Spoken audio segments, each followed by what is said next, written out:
Oi, eu tô aqui em Santos e aqui eu vou contar sobre uma espécie de formiga muito interessante. Em primeiro, algo importante se citar é que formigas de correição não se trata de uma única espécie específica, mas sim de um grupo de formigas que compartilham o mesmo padrão de comportamento, sendo o principal deles o nomadismo. Diferente de formigas mais conhecidas, que constroem ninhos fixos e permanecem por longos períodos em um mesmo local, essas formigas praticamente não possuem residência permanente. O que acontece é que elas alternam entre duas fases bem definidas de comportamento, uma fase estacionária e uma fase nômade, sendo essa última a mais característica. Durante a fase estacionária, a colônia permanece temporariamente em um abrigo improvisado, que pode ser no solo, entre raízes ou até mesmo em cavidades naturais. Mas mesmo nesse período, não há construção elaborada de um ninho. Curiosamente, a estrutura desse ninho, por vezes, é constituída pelos corpos de outras formigas operárias que morreram no caminho. Esse tipo de estrutura é chamado de bivac, onde as formigas se unem umas às outras, formando uma massa viva que protege a rainha e as larvas no seu interior. Ou seja, diferente de um formigueiro tradicional, esse bivac é literalmente feito de formigas e é apenas temporário. Já na fase nômade, que pode durar entre vários dias consecutivos, a colônia inteira se desloca pela floresta, formando verdadeiras trilhas vivas compostas por milhares ou até milhões de indivíduos. Algo interessante é que esse deslocamento não é desorganizado, muito pelo contrário, há uma estrutura bem definida, com operárias formando corredores e linhas de ataque.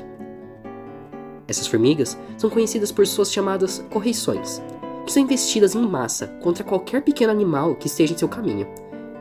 O que acontece é que ao avançarem, elas atacam insetos, aracnídeos, pequenos vertebrados e praticamente qualquer organismo incapaz de fugir rapidamente. Vale ressaltar que não se trata de uma agressividade gratuita, mas sim de uma estratégia alimentar extremamente eficiente.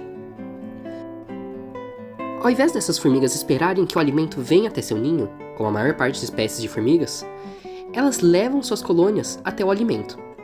Essa estratégia é diretamente associada ao seu nomadismo, já que a permanência prolongada em um único local rapidamente esgotaria os recursos disponíveis. Outro ponto interessante é que essa transição entre fase estacionária e fase nômade está diretamente ligada ao ciclo reprodutivo da colônia. Quando há grande quantidade de larvas em crescimento, a demanda energética aumenta significativamente. Nesse momento, a colônia entra na fase nômade, intensificando as correições para garantir alimento suficiente. Após esse período de maior consumo, quando as larvas entram no estágio de pupa e a demanda diminui, a colônia pode permanecer temporariamente mais estável, entrando então na fase estacionária e criando um bivac. Esse ciclo pode se repetir diversas vezes ao longo do ano. Algo também muito interessante é a coordenação coletiva dessas colônias, já que não há um comando central direto organizando cada indivíduo. O que ocorre é que essa organização emerge de sinais químicos chamados de feromônios, que orientam direção, ataque e retorno. Durante uma correção, pode-se observar uma frente de ataque ampla, onde operárias menores capturam presas pequenas, enquanto operárias maiores auxiliam no transporte ou na defesa. Algo curioso é que, apesar desse comportamento aparentemente violento, outros animais e até mesmo seres humanos conseguiram achar usos para essas formigas.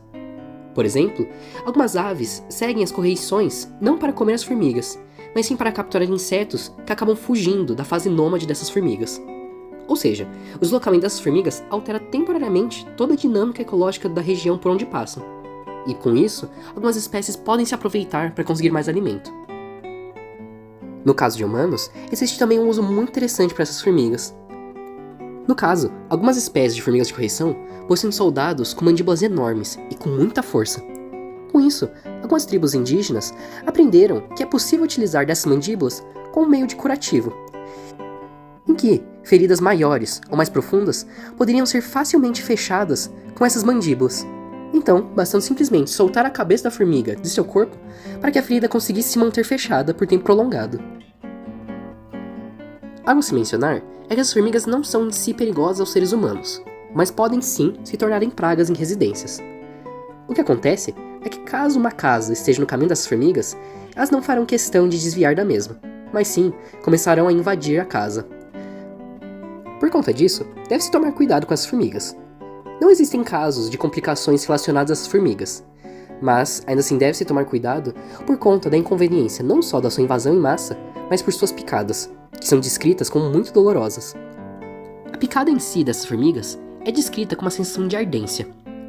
Isso porque as formigas de correição usam de seu ferrão para injetar na pele de predadores ou de presas o ácido fórmico.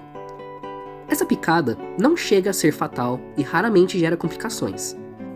No caso de complicações, normalmente são descritas reações alérgicas causadas pela picada, não em si por alguma toxina ou peçonha da formiga.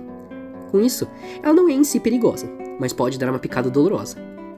Para tratar dessa picada, também é relativamente fácil. Basta lavar bem a área e aplicar gelo sobre a região para poder aliviar a dor e a ardência.